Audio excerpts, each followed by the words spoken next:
Hello everyone, welcome to my YouTube channel. तो आज मैं आपके लिए फिर से एक नई वीडियो लेकर के हाजिर हूं और आज हम लेव वाइगोस्की को डिटेल में पढ़ेंगे। लेकिन उससे पहले हम थोड़ा सा आपके लिए ये जो मोटिवेशनल लाइन लेकर के आए हैं उसे देखते हैं। कौन कहता है कामयाबी किस्मत तय करती है? कौन कहता है कामयाबी किस्मत तय करती है? इरादों में दम हो तो मंजिलें भी झुका करती हैं। इरादों में दम हो तो मंजिलें भी झुका करती हैं। तो जो भी बच्चे बार बार असफल हो जाते हैं या फिर जिन्हें ऐसा लगता है कि हमारा सीटेट क्लियर नहीं होगा, तो देखो किसी भी एग्जाम को क्लियर करने के लिए सबसे पहला कदम होता है कि आपको अपने आप पर भरोसा रखना है। खुद पर विश्वास रखिएगा कि हाँ, मैं इस एग्जाम को अवश्य पास कर सकता हूँ। क्या होता है कि हम यहाँ आकर के थोड़ा सा भाग्यवादी हो जाते हैं, लेकिन आपको ऐसा नहीं होना है। ठीक है, देखो किस्मत परीक्षा पास करने में किस्मत का कोई रोल नहीं होता है, हमारी मेहनत का सबसे ज्यादा बड़ा रोल होता है। इससे पहले आपने जितनी भी परीक्षाएं पास की होंगी, ठीक है, जिन लोगों ने सीटेट दिया है और जो असफल हो गए हैं वो थोड़ा निराशावादी हो जाते हैं, भाग्यवादी हो जाते हैं। लेकिन क्या इससे पहले आपने जो जितने भी एग्जाम पास किए हैं, यहाँ तक सीटेट के लेवल तक आप आए हो, तो ठीक है, परीक्षाएं पास करके ही आए हैं आप। तो फिर आज और अब आप क्यों निराश हो रहे हैं? आप सीटेट को भी अवश्य ही पास कर सकते हैं। बस अपने आप पर विश्वास रखिएगा और ट्रिक और टिप्स पर वीडियो मिलती ही रहती है। साथ ही साथ थोड़ी सी सीडीपी भी मैं कवर कराए दे रही हूँ आपको। तो अब हम सीडीपी कवर करेंगे। तो आज का हमारा टॉपिक है लेव वाइगोस्की। लेव वाइगोस्की को हम फुल डिटेल में पढ़ेंगे कि ये कहाँ के मनोवैज्ञानिक थे और इनके जो मुख्य सिद्धांत है उसका क्या नाम है, जेड पीढ़ी क्या है, ठीक है, इसके फोल्डिंग क्या है और सामाजिक संपर्क का क्या प्रभाव दिया है इन्होंने।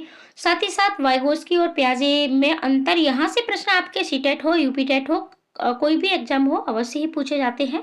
ठीक है, शिक्षा में इनका क्या महत्व है, तो ये सारी चीजें हम पढ़ेंगे। साथ ही साथ कल आपको लेव वाइगोस्की पर 30 प्रश्न कराए जाएंगे, जो भी महत्वपूर्ण प्रश्न है।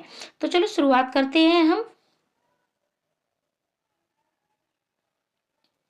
सबसे पहले हम देखते हैं लेव वाइगोस्की का संज्ञानात्मक विकास का सिद्धांत। ठीक है, तो लेव वाइगोस्की कौन थे?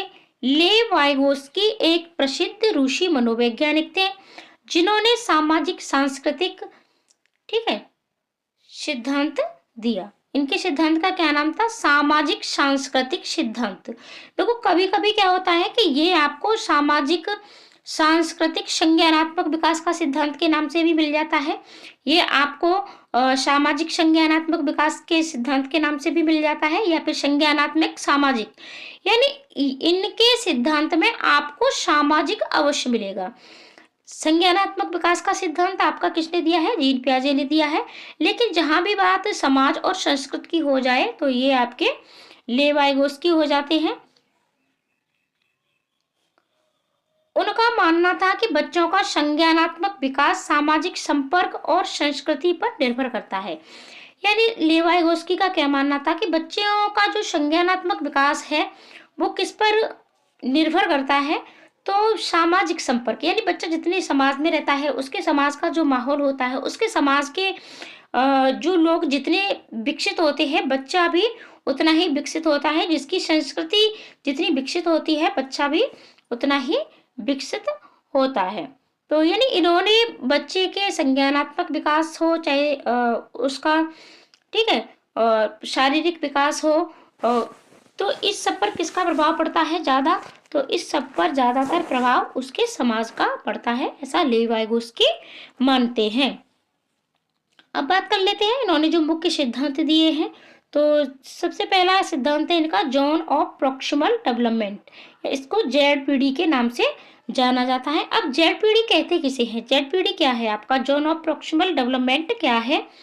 ये उस अंतर को दर्शाता है जो बच्चे की वर्तमान क्षमता और संभावित क्षमता के बीच का होता है। जैसे कि बच्चे का संभाव्य विकास, ठीक है, क्षमता, या फिर आप इसको विकास भी कह सकते हो, यानी बच्चे का जितना विकास अभी हो चुका है, ठीक है, वर्तमान, ठीक है, वर्तमान, यानी बच्चा इतनी सारी चीजें सीख गया है और इसके बाद इतना उसका संभाव्य विकास है। तो इसके जो बीच की गैपिंग होती है, ठीक है, तो उस संभावित क्षमता को क्या कहते हैं, जेडपीडी कहते हैं। और इसको अब ये जो बीच का गैप है इसे बच्चा या तो अपने सहयोग के द्वारा इसको भरता है, चाहे वो शिक्षक का सहयोग हो, चाहे माता पिता का हो, या फिर अपने से बड़ों का, अपने सहयोगी बच्चों का, किसी का भी हो सकता है। एक बच्चा जो जो खुद कर सकता है, ठीक है, यानी खुद जो कर सकता है, और शिक्षक माता पिता की मदद से जो करता है, उसके बीच का फासला जेडपीडी कहलाता है। यानी बच्चा खुद जितना करता है और यहाँ तक पहुंचने में उसको थोड़ी सी किसी की हेल्प की जरूरत पड़ती है, वही जो हेल्प है, जो बीच का जो फासला है, वो क्या कहलाता है, वो जेडपीडी कहलाता है। तो जेडपीडी आप समझ गए होंगे। थोड़ा से हम उदाहरण से और समझते हैं। यदि बच्चा अकेले कोई गणित का सवाल हल नहीं कर सकता लेकिन शिक्षक की मदद से कर सकता है, तो यह जेडपीडी में आता है। ठीक है, यानी अकेले उसको कोई समस्या हो रही है लेकिन थोड़ा सा सहयोग शिक्षक का मिलता है, माता पिता का मिलता है, अपने से बड़ों का मिलता है, तो ये क्या है, ये जेडपीडी है। और देखो शीटेट पर पकड़ अगर आपको बनानी है तो प्लेलिस्ट में जाइएगा और प्लेलिस्ट में जाकर के आप जितनी भी ट्रिक और टिप्स पर वीडियो आपको दी गई हैं उन्हें आप अवश्य देखें। तो वहां से आपको ये पता चलेगा कि सीटेट में पढ़ना क्या है, कैसे पढ़ना है। तो उन सारी वीडियोस को भी आप अवश्य देखें। अब बात कर लेते हैं स्कैफोल्डिंग की। स्कैफोल्डिंग, और स्कैफोल्डिंग से प्रश्न आपके बार बार पूछे जाते हैं। इसका मतलब है कि शिक्षक या माता पिता शुरुआत में बच्चे को पूरी मदद देते हैं और धीरे धीरे मदद कम कर देते हैं जिससे बच्चा खुद सीखने लगे। देखो शुरुआत में क्या होता है कि जैसे कि बच्चा चलना सीखता है, ठीक है, जब बच्चा छोटा होता है तो हम उसे उंगली पकड़ करके चलाते हैं, फिर थोड़ा थोड़ा छोड़ते हैं। ऐसे ही बच्चा जब लिखना सीखता है, ठीक है, हम बच्चे को लिखना भी सिखाते हैं, तो शुरुआत में उसका हाथ पकड़ के सिखाते हैं, फिर गलतियां करना सिखाते हैं, यानी धीमे धीमे फिर बच्चा स्वयं से लिखना सीख जाता है। तो ये क्या है, स्कैफोल्डिंग, यानी बार बार करना। ठीक है, जब बच्चा पहली बार साइकिल चलाना सीखता है तो माता पिता उसे पकड़कर संतुलन बनाए रखने में मदद करते हैं, बाद में भी हाथ छोड़ देते हैं ताकि बच्चा खुद सीख सके। तो ये क्या है, ये आपका स्कैफोल्डिंग होता है। अब बात कर लेते हैं भाषा और संज्ञानात्मक विकास। तो देखो भाषा में क्या योगदान है, लेव वाइगोस्की से आपके दो भाषाएं पूछी जाती हैं सीटेट में, चाहे पेपर फर्स्ट हो चाहे सेकंड हो। और भाषाओं में भी आपके दो दो प्रश्न कभी कभी बन जाते हैं, वरना एक एक प्रश्न तो बनता ही बनता है। तो दो प्रश्न आपके भाषा में और दो प्रश्न आपके सीडीपी में, और कभी कभी आपके लेव वाइगोस्की से मैथ में भी प्रश्न पूछ ले जाते हैं, यानी आपके 4 से 5 प्रश्न लेव वाइगोस्की से पक्के होते हैं। तो इस कॉन्सेप्ट को आपको अवश्य ही पढ़ना है। साथ ही साथ जमकर प्रैक्टिस भी लेव वाइगोस्की, जीन पियाजे और कोहलबर्ग पर अवश्य करिएगा। वाइगोस्की ने कहा कि भाषा संज्ञानात्मक विकास का सबसे महत्वपूर्ण तत्व है। ठीक है, बिना भाषा सीखे हुए बच्चे का संज्ञानात्मक विकास पूर्ण नहीं होता है, ऐसा लेव वाइगोस्की मानते हैं।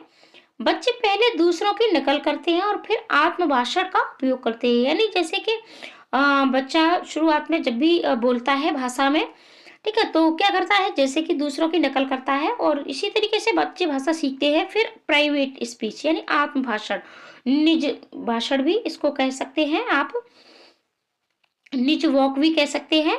तो और ये किसने दिया है, ये आपका लेव वाइगोस्की ने। और लेव वाइगोस्की की एक और वीडियो मैंने आप पर डाली है, ठीक है, तो आप उन्हें भी अवश्य देखें, लिंक डिस्क्रिप्शन में दे दूंगी आपको। धीरे धीरे यह आत्मभाषण आंतरिक सोच में बदल जाता है जिससे बच्चे की समस्या हल करने की क्षमता विकसित होती है। यानी बच्चा जब आंतरिक सोच करने लगता है, स्पीच देने लगता है अपनी, तब क्या है कि वो समस्या को हल करने की क्षमता भी उसमें विकसित हो जाती है।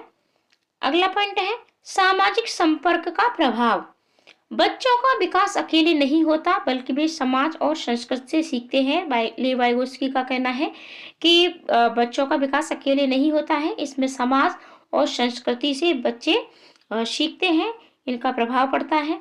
माता पिता, शिक्षक और सहपाठी उनकी सीखने की प्रक्रिया को प्रभावित करते हैं। यानी बच्चा माता पिता से भी सीखता है, शिक्षक की भी भूमिका होती है, सहपाठियों की भी भूमिका होती है।